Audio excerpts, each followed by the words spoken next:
The Rosicrucian Order Amorc is one of the most dynamic philosophical and educational organizations in the world. Rosicrucians are men and women who study natural laws in order to live in harmony with them. This non-sectarian esoteric group has its roots in early 17th century Europe, with a traditional history that goes back much farther than that, all the way back to the ancient mystery schools of Egypt and Greece. How did the Rosicrucians come to North America? And how did the Rosicrucian Order Amorc begin? This program presents the inspiring life and vision of Amorc's founder, H. Spencer Lewis, and the restoration of Rosicrucianism.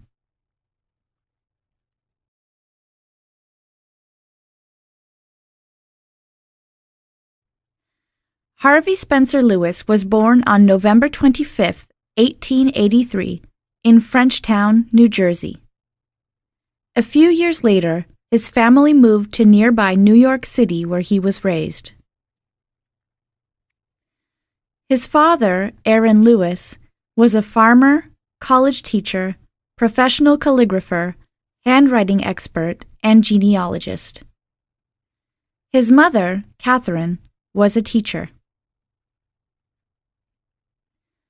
H. Spencer Lewis's family environment contributed much to the development of his mystical sensitivity. Not content with simply attending church on Sunday, the family read and also discussed the Bible at home. Until he was 16 years old, young Harvey participated enthusiastically in the activities of the Metropolitan Temple of New York City, also known as the Church of the Open Door.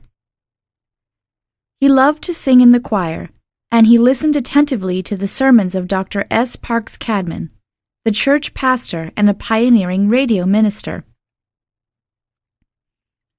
H. Spencer Lewis often spent his free time meditating in this church, and it was here that he had his first mystical experiences.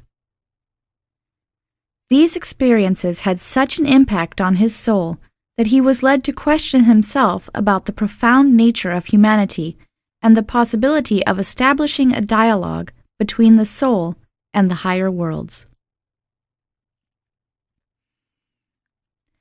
In 1900, H. Spencer Lewis completed his schooling and found employment in Baker & Taylor Publishing Company. This job allowed him to have at his disposal many books that helped satisfy his insatiable curiosity.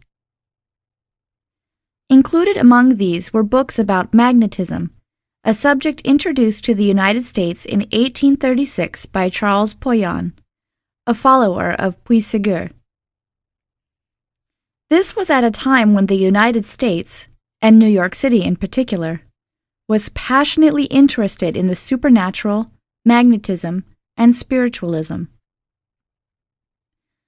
Out of this infatuation arose both New Thought and the American Society for Psychical Research, two movements that would have a profound effect on the early years of Harvey Spencer Lewis.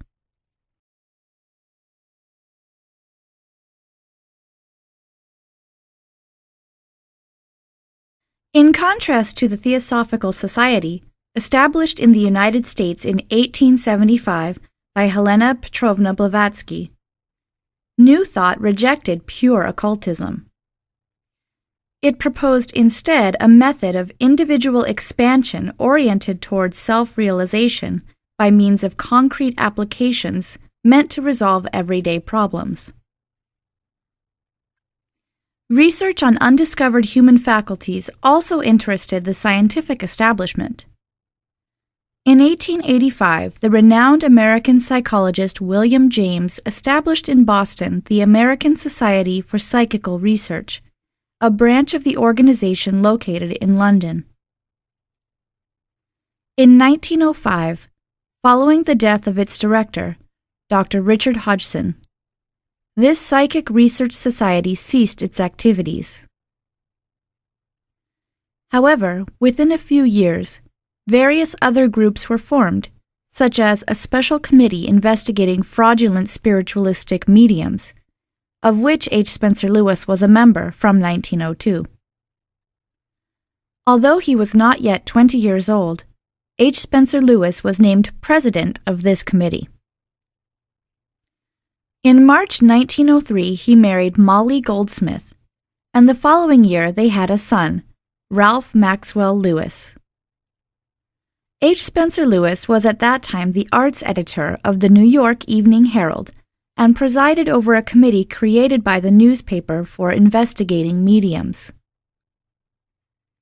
It was with the assistance of this daily that he created the New York Institute for Psychical Research, a group composed of scientists and physicians.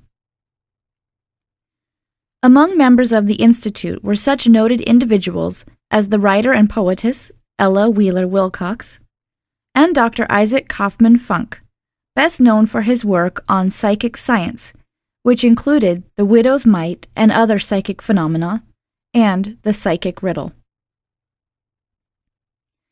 Under the direction of Harvey Spencer Lewis, the New York Institute for Psychical Research conducted investigations examining the true abilities of mediums, which resulted in more than 50 fakes being unmasked.